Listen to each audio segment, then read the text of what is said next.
लोगों में सामाजिक मूल्यों को अपने जीवन में उतारने के लिए प्रेरक जातक कथाओं का सृजन किया गया है। हमारे इस चैनल पर समस्त जातक कथाओं पर एक सीरीज प्रस्तुत की जा रही है। कहानी उपयोगी व रोचक हो तो लाइक शेयर जरूर करें। आज की कहानी गर्भवती भिक्षुणी की कहानी वेट।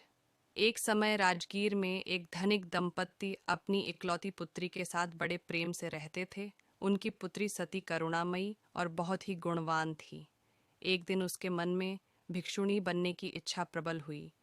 ये बात जब उसने अपने माता पिता को बताई तो वे बहुत चिंतित हुए। उन्होंने अपनी बेटी को बहुत समझाया कि वो उसकी इकलौती संतान है और बहुत सारा धन है। मेरे पास मैं भिक्षुणी बनने की अनुमति नहीं दे सकता। तो उसने सोचा कि मैं शादी के बाद अपने पति की अनुमति से भिक्षुणी बन जाऊंगी, और शादी करने के लिए मान गई। उसकी शादी एक धनिक परिवार के राजकुमार से कर दी गई। अब वह अपना वैवाहिक जीवन व्यतीत करने लगी। वह अपने परिवार व पति का खूब ख्याल रखती थी। एक दिन उसके नगर में बड़ा उत्सव था। सभी तरफ सजावट की तैयारियां चल रही थीं, लेकिन सती बिना साज श्रृंगार के लिए अपने घर के कार्य में लगी थी। इसलिए उसके पति ने उसको सजने संवरने के लिए बोला। इस पर सती ने कहा कि शरीर के अंदर बहुत सारी गंदगी और मल भरा है, तो इसको ऊपर ऊपर सजाने से क्या होगा। यह शरीर तो गंदगी का भंडार है।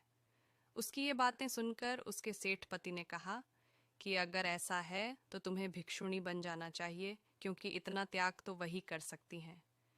यह सुनकर सती बहुत खुश हुई और अनुमति लेकर सती भिक्षुणी बनकर भिक्षु देवदत्त के आश्रम में भिक्षुणी संघ में शामिल हो गई। कुछ महीनों बाद उसे पता चला कि सती गर्भवती है, तो आश्रम की बदनामी के डर से भंते देवदत्त ने उसको आश्रम से बाहर निकलने की आज्ञा दे दी। इससे व्यथित सती तथागत के पास गई और बताया कि वह भिक्षुणी बनने के पहले से ही गर्भवती थी, इसमें उसका कोई दोष नहीं है, इसलिए उसको भिक्षुणी संघ से न निकाला जाए।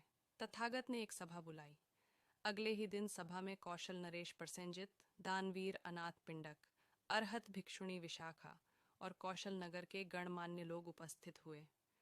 तथागत के निर्देश पर विशाखा ने सती से पूछताछ की और परीक्षण करके घोषित किया कि सती का गर्भ भिक्षुणी बनने के पहले से ही था।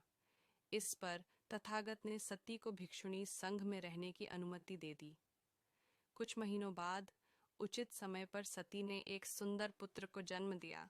मगध के राजा उस बच्चे को अपने साथ ले गए। उसका लालन पालन बड़े ही प्यार से अपने महल में किया। यही बालक बड़ा होकर श्रेष्ठ अरहत भिक्षु कश्यप बना। साधु साधु साधु। इस कहानी से हमें ये शिक्षा मिलती है कि हमें अपना जीवन सादा और उत्कृष्ट जीना चाहिए, और किसी भी प्रकार की विषम परिस्थिति का हमें डट कर मुकाबला करना चाहिए। अगर आप इसी तरह की प्रेरणादायक जातक कथाएं सुनना चाहत